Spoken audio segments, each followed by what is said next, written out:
My name is Victor Dangerous, lovingly called the hardest working man in comics. It is my honor to moderate this upcoming panel.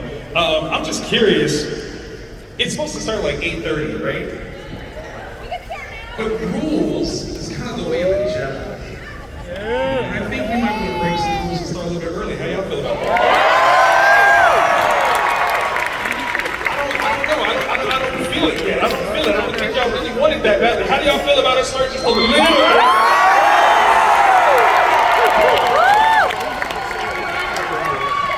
I think we should execute Order 66.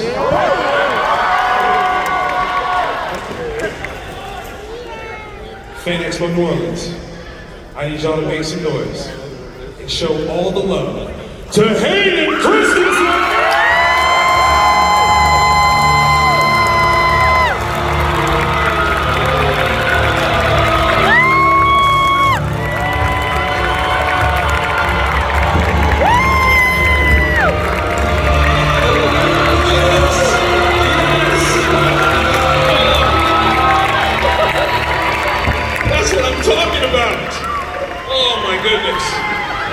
Hi everyone, nice to see you.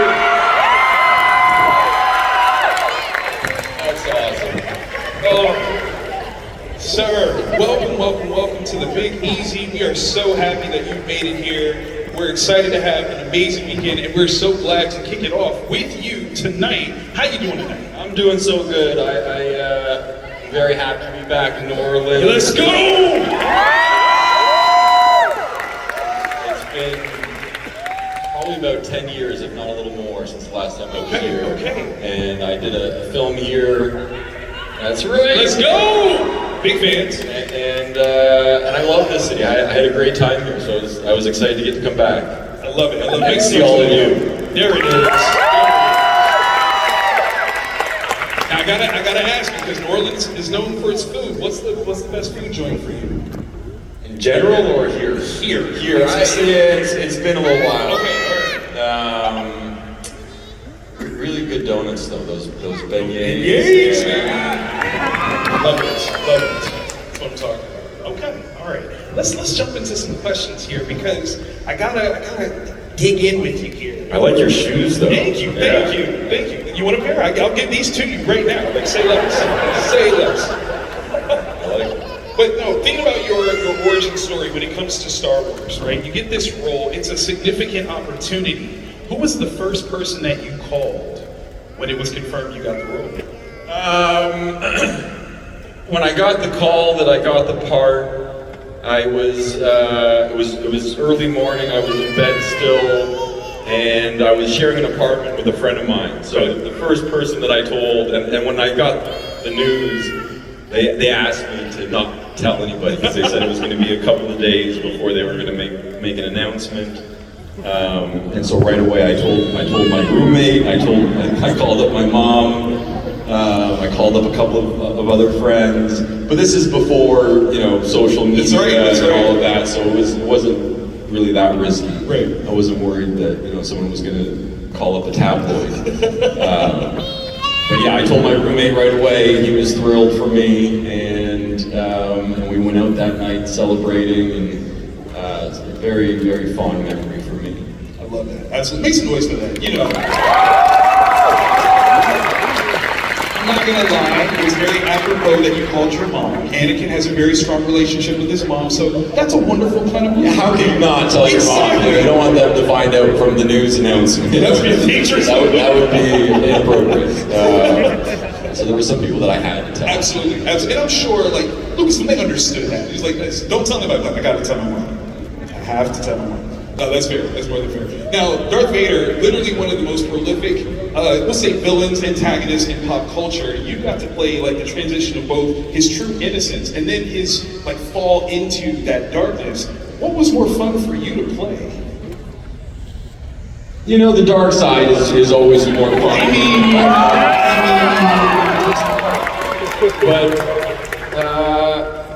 But honestly, what I enjoyed most was getting to make that transition and I guess showing some of the loss of that innocence. There are sort of very specific moments in episode 2 and in episode 3 where you see that innocence being sort of taken from him. You know, like when his mother dies, and you know that shot where you see him carrying his mother in his arms. For me, there's just a lot going on in Anakin's head at that point. Or in episode 3 when he goes and talks to Yoda and tells Yoda about his concerns and is asking for advice, and Yoda's kind of like, you know, tough luck, kid. But you know, so the moments where you see sort of the wheels turning, and you know that innocence is going away. I think that's one of the coolest things about, you know, the time that we've had with watching that performance. We've gotten to actually see really kind of how that depth is, and as we've grown up, we kind of understand it a little bit better. You know, it's one thing where you look at it and you go, oh, well, he's just supposed to turn. You're like, okay, yes, you could have written it that way, but to understand that emotional drop, right? The gut punches. For you, as you've gotten older, how do you look back on it and go, I understand this more, and maybe would have played it differently because of your personal experience? That's a good question. I don't know that I would have played it differently, but I think I'm more empathetic to what he went through now, and I don't know. I guess as I've gotten older, I find myself thinking about sort of like, does free will really exist? And when you question, you know, how real free will is, right. You know, and you consider that, you know, we're all sort of products of a set of circumstances that we had no control over. You're more compassionate towards people that have done things that aren't the right thing to do. Sure. Because you think, you know. Make some noise for that, y'all. I think that's one of the best parts of what your portrayal does. It takes a character that we presume as evil, and you go, no. There's a sensitivity here that you have to understand how he got there. He didn't just wake up one day and it's like, you know what? I'm just killing people. Like there was a problem that he was trying to solve. Like throughout the whole thing, he saw a danger. You know, that's sort of the brilliance of what George Lucas did in the prequels. Is he really humanized the character of Darth Vader? You know, hopefully made his fall to the dark side something that we could understand and relate to. But yeah, I just think generally compassion towards people that you aren't necessarily siding with is a very important thing. Absolutely love that. Literally, the prequels were some of the biggest productions of its day. There were so many sets built, so many wonderful things that were put together, props, all kinds of craziness. But what was one of your favorite behind-the-scenes moments that we as fans may or may not know? I mean, some of us are deep fans. How are y'all deep fans in here? What's something that might tickle our fancy, like, oh wow, I didn't know that?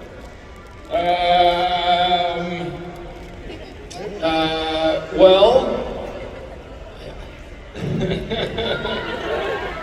I don't, you know, I guess things that stand out in my mind, I remember when we were doing episode 2, you know, most of it was filmed in a sound stage in front of a big blue screen, but we did go on location a little bit. The first place we went to was, we filmed in a city called Seville in Spain, and we were filming at this grand palace. And I guess the day before, the local newspaper caught wind that we were going to be filming there and let people know about it. And so there was a huge crowd of people there when we showed up that morning to film, and they had to bring in like the National Guard to you know,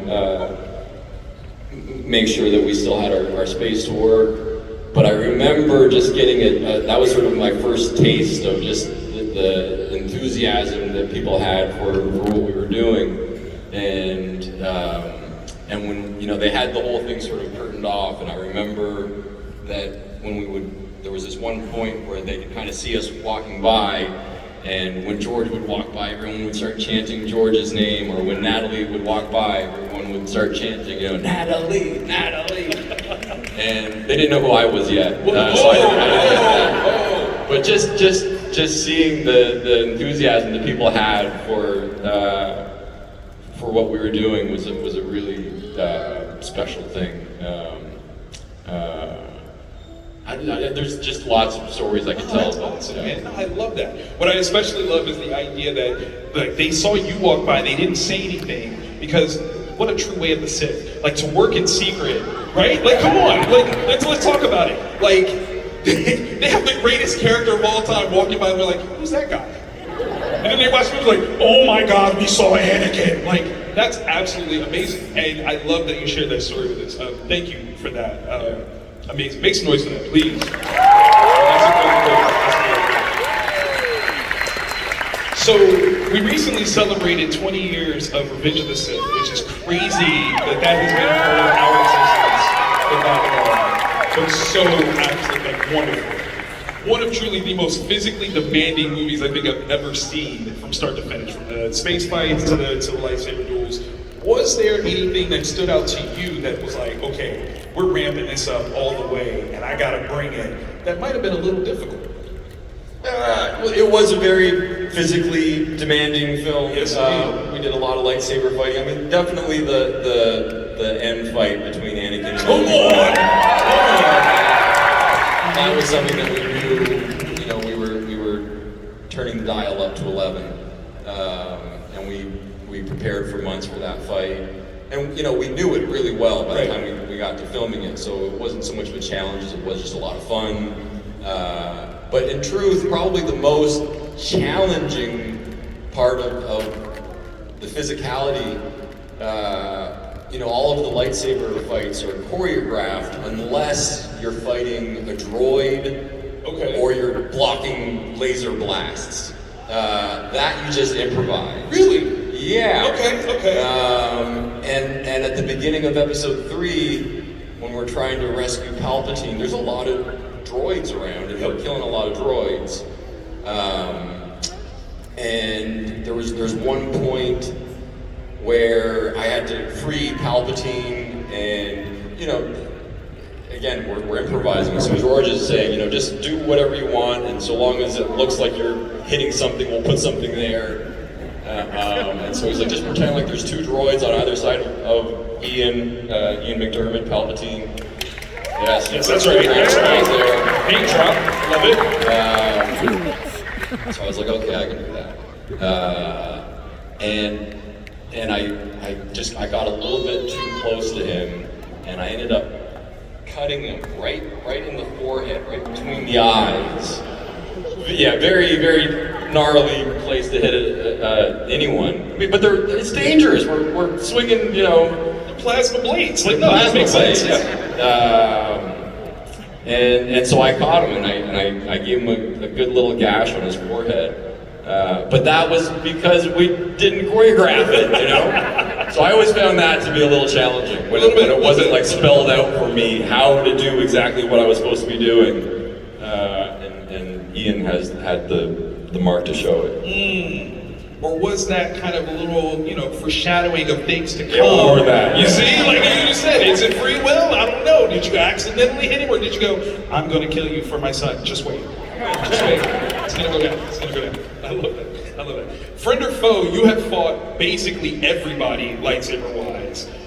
Was there somebody that you went up against that was actually way better at lightsaber fighting than you thought they would be?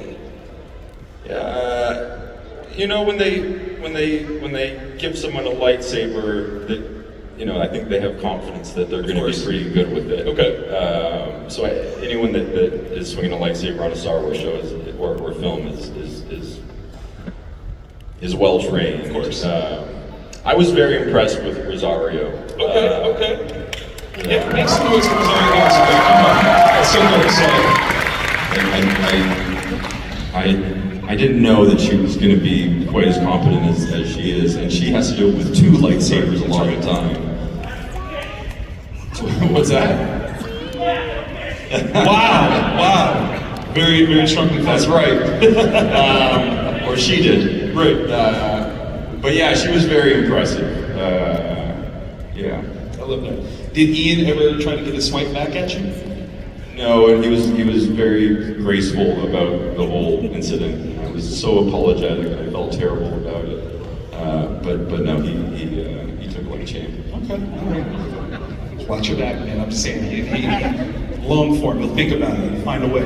Force choke you. Terrible. So obviously, Star Wars has some of the greatest props in all of cinema, and you were around a bunch of things. Was there ever an opportunity for you to maybe take home, borrow, not steal, because Hayden doesn't do that, or just be gifted a cool artifact from filming that fans here would lose their minds to know that you have it?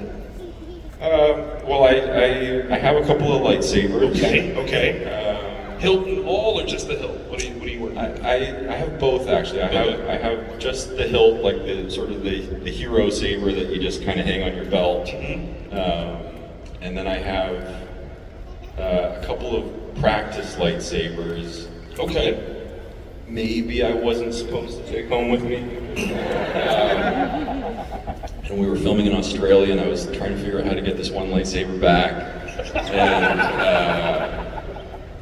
And so I packaged it up, and I shipped it as a didgeridoo. I told them that I bought a didgeridoo, and I wanted them to send it back to Canada for me. Smart. And it made it back.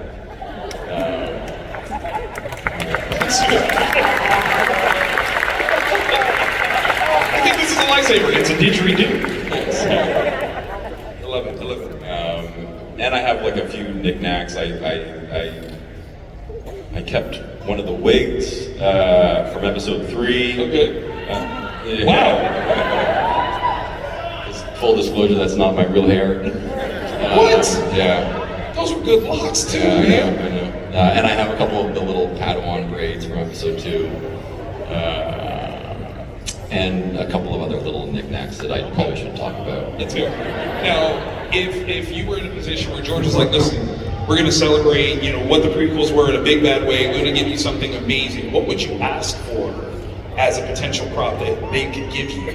Oh, I mean, easily a Darth Vader helmet. I never got a Darth Vader helmet. What? Yeah. One day, maybe. I'm building up to it. Okay, all right. George, come on, what are we doing? It's right here. I love it.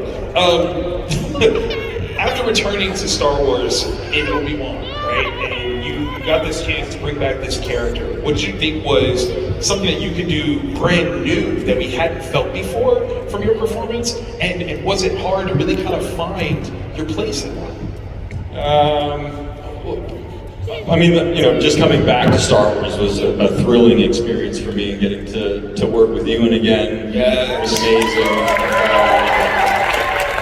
But a big part of the appeal for me was the idea that I was going to get to explore the Darth Vader timeline a little bit, and really it's the scene between Vader and Obi-Wan when he cracks his mask. So that was kind of that's what I was there for.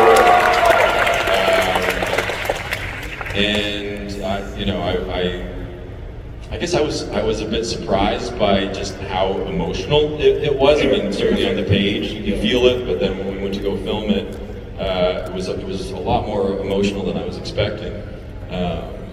But I was just so grateful that I was being given the opportunity to get to do that, and I was thrilled with how it came out. And I think it adds to the character and adds to the relationship between Vader and Obi-Wan in a really impactful way. Oh man, I really hope that you felt the love that we all were giving out when that scene happened and we could see you. And it was just such a magical sort of like connection. I think every fan, we collectively lost our minds, did we not? Raise your hand when you squealed and you realized he was under the mask. So I hope you felt that love in that moment. Do you do watch parties with the things that you're in? Like, did you sit down and watch Obi-Wan to see that? No, I watched that on my own. Okay. That's how I like it. I want to be on my own. Vader watches things on his own all the time. What again? Come on. But no, I was thrilled with it. That's awesome. I did a watch party actually for the episode of Ahsoka.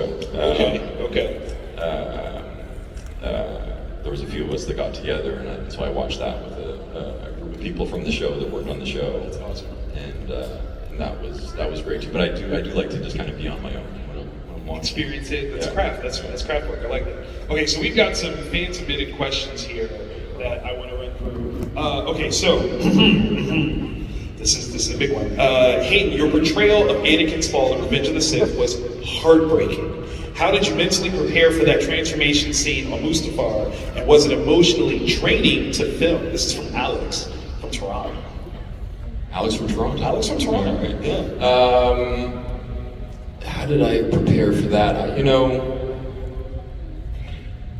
It was a very emotionally draining scene. I mean, the stuff leading up to the fight when Padme and I are having our confrontation, and then Obi-Wan arrives, and then everything sort of unravels from there. I just remember sort of trying to get myself into this like really worked up headspace and pacing all around,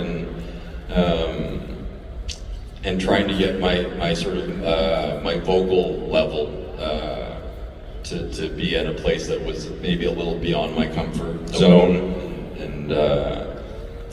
and so if you were to have watched the sort of behind the scenes of that, I would have looked like a madman sort of walking around shouting to myself, but there's just a lot going on there, and the sort of the dramatic bits of that scene we filmed in a day, so it was, that's quick. Yeah, but then the fight went on for, I'd say probably over a week, like maybe it was even 2 weeks. But yeah, we took our time with the fight, and that was just, all the fun you could hope for.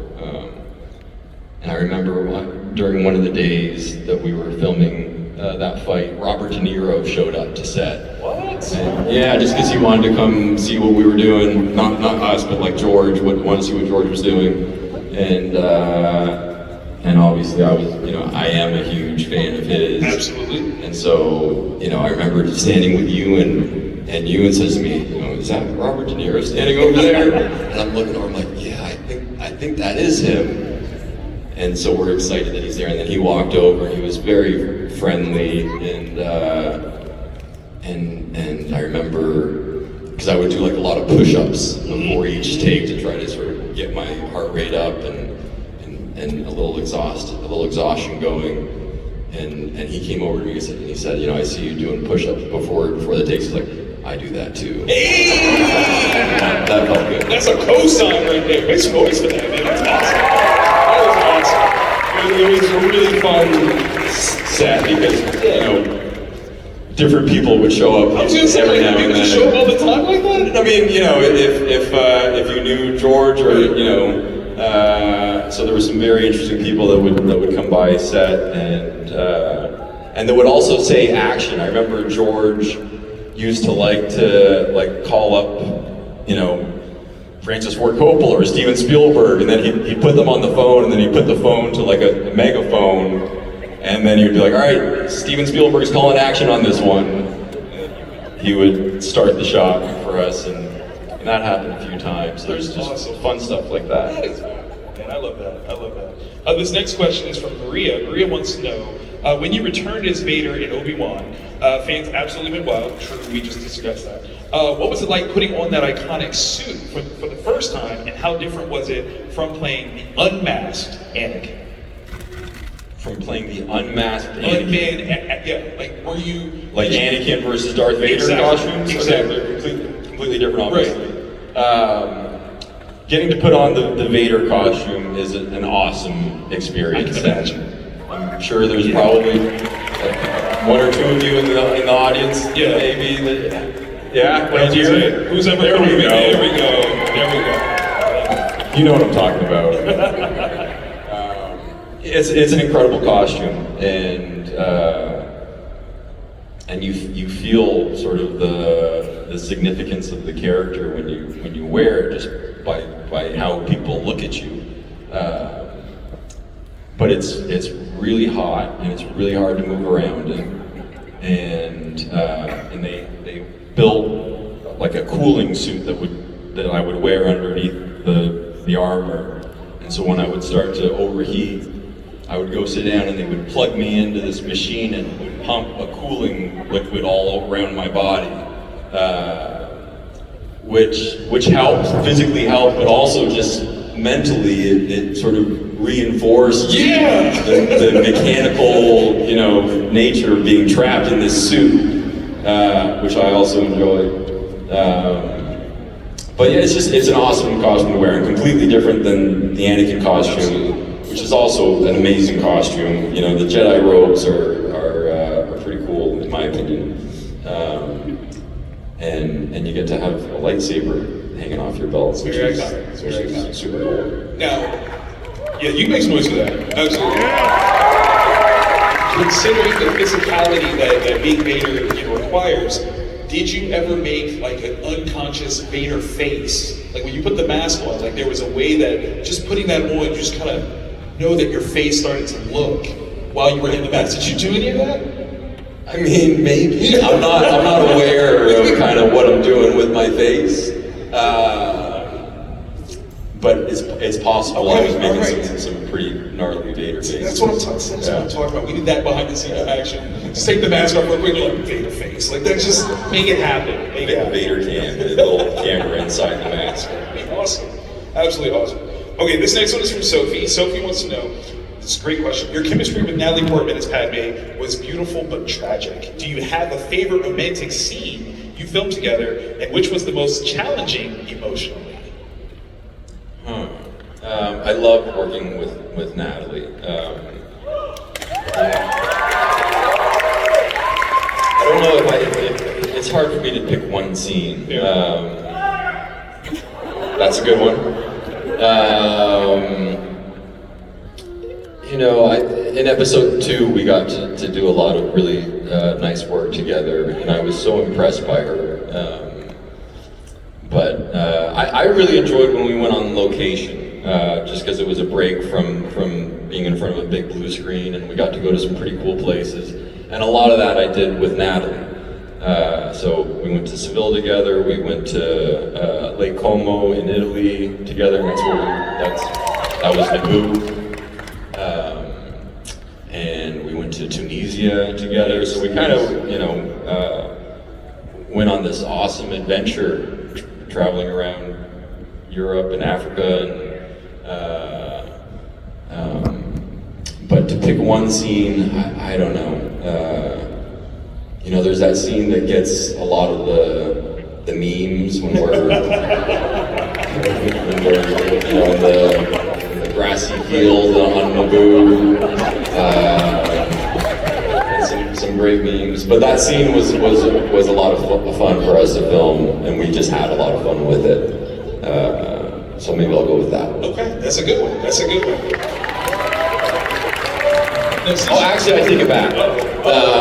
That still is one of my favorite scenes to film. But we had another scene where we're sitting and eating a meal together in episode 2.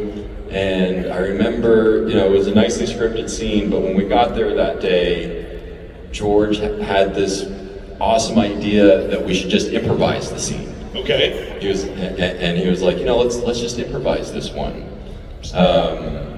And both Natalie and I were kind of like, George, we can definitely do that, but people talk a little bit differently in the Star Wars universe, and so we tried, and I think maybe he took a couple of lines that we had improvised, but otherwise we went back to the scripted version for good reason. But that was a fun one too. That's awesome. That's awesome. Okay, so we're gonna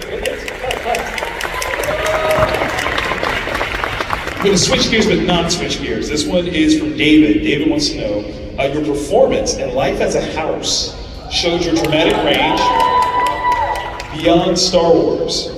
Do you feel that role helped you prepare for your return as Anakin and the emotional complexity, or was it totally different? I mean, it was a totally different thing for me. And I filmed that movie right after we did episode 2. So we filmed episode 2, then I came back to the States and I got to make Life as a House. But then that film came out before episode 2. I mean, you know, another sort of troubled youth dealing with a lot of angst and other sort of negative feelings, but no, part of the appeal of doing that role was that I felt like I was doing something that would be completely different, and certainly visually, like I wanted to present myself in a way that didn't look familiar at all, and so that when people went and saw Star Wars, that they weren't like, oh, that's the guy from that film. So that was important to me. But no, so it was a very, very different film, very different character, but one that I really enjoyed working on, and I got to work with Kevin Kline, who I always really loved. That's awesome. I got to give you your props on that though, to think about kind of your career in that capacity that early, to kind of say, okay, I need to show that kind of range in my skill set so that people don't presume, you know, I'm only capable of this thing. Yeah, well, I think it was also, you know, knowing that George was kind of hiring me as an unknown, that he wanted that factor of being unknown, and so I wanted to kind of, you know, present myself in a way that just visually looked very different. No, dude, that's very smart. Very, very smart. I love that. All right, so this question is from Priya. Priya wants to know, the way you portrayed Anakin's internal conflict between light and dark was so nuanced. Which scene do you think best captured that struggle, and how did you approach it, playing someone so conflicted? Oh, that's a good one. Man, I didn't write that. Yeah, that's a good question. That's hard. So what scene sort of best represents the internal conflict? And you know, there's a scene in episode 3 right before, or is he already on Mustafar? He was, and he's just standing, kind of looking out, and you can, you know, assume that there's lots of inner contemplation going on. And then you see sort of a tear come down his cheek about what he's about to do, and that I think kind of really captured what we were going for, and the tear was not a scripted planned thing, that just kind of came out, and George was like, I like that, let's keep that.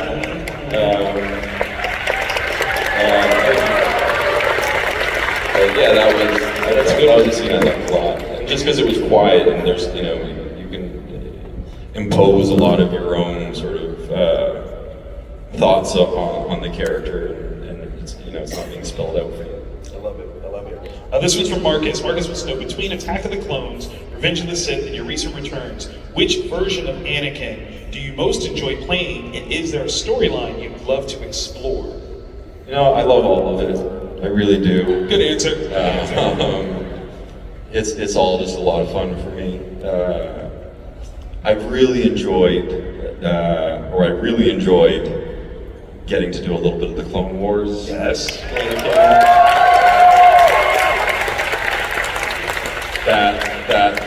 That is especially fun for me, and I think just a really exciting sort of time in the character's life.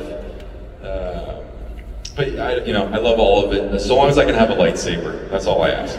Come on, that's brilliant. That's absolutely brilliant. All right, so my last one before we get out of here. I mean, there's always this opportunity where, you know, we don't know exactly what happens once you join the Force as a Force ghost, and there's an opportunity for you to possibly tell stories like that. But if you specifically could, I don't know, impart some wisdom to your grandson, Kylo Ren, what would you tell him? I don't know. Oh! I don't know. What am I supposed to tell Kylo Ren? Yeah, I mean, he idolizes you, like, he looks up to your journey.